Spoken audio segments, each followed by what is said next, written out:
नित्यं ध्यायन्ति योगिनः कामदं मोक्षदं तस्मै ओंकाराय नमो नमः नमस्ते देवदेवेश नमस्ते परमेश्वर नमस्ते वृषभारूढ़ नकाराय नमो नमः महादेवं महात्मानं महापातक नाशनं महापाप हरं वन्दे मकाराय नमो नमः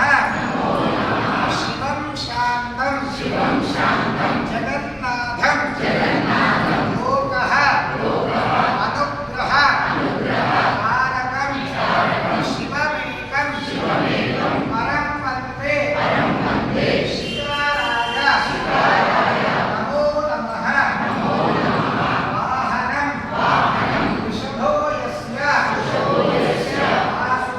वासुकी कंठभूषणं मामे शक्ति हरं वन्दे वकाराय नमो नमः यत्र पुत्र स्थितं देवं सर्वव्यापिनं ईश्वरं यल्लिङ्गं पूजये नित्यं यकाराय नमो नमः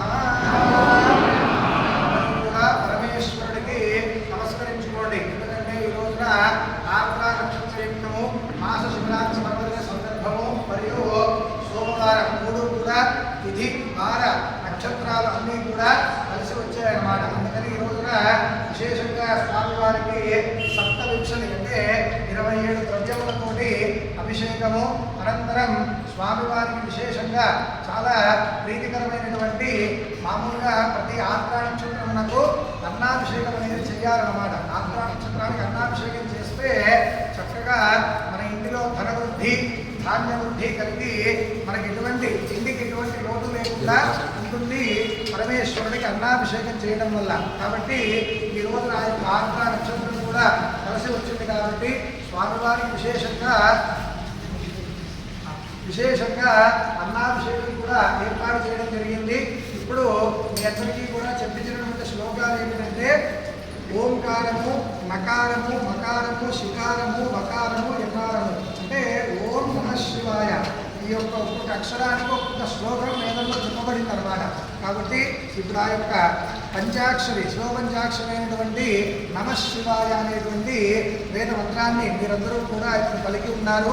కాబట్టి ఇక స్వామివారికి ఏకవార రుద్రాభిషేకం ప్రారంభమవుతుంది. అందరూ కూడా అయితూ ఉన్నంతసేపు అభిషేకం అవుతూ ఉన్నంతసేపు ఎవరు కూడా మాట్లాడకుండా ఏదన్నా ఉంటే ఒక గంట తర్వాత ఇంటికి వెళ్ళి మాట్లాడుకోవచ్చు. ఒక గంట సేపు చక్కగా అందరూ శ్రద్ధాభక్తులతోటి మనసా వాచా కర్మేణ మీ యొక్క మనస్సును దృష్టిని ఇక్కడే కేంద్రీకృతం చేసి నేను చెప్తున్న మంత్రాన్ని శ్రద్ధగా వింటూ మీరు కూడా మనస్సులో ఓం నమః శివాయ ఎంత అధికంగా మీరు జపం చేస్తే అంత పరమేశ్వరుడి కృప అనేది లభిస్తుంది అన్నమాట. కాబట్టి చక్కగా శ్రద్ధ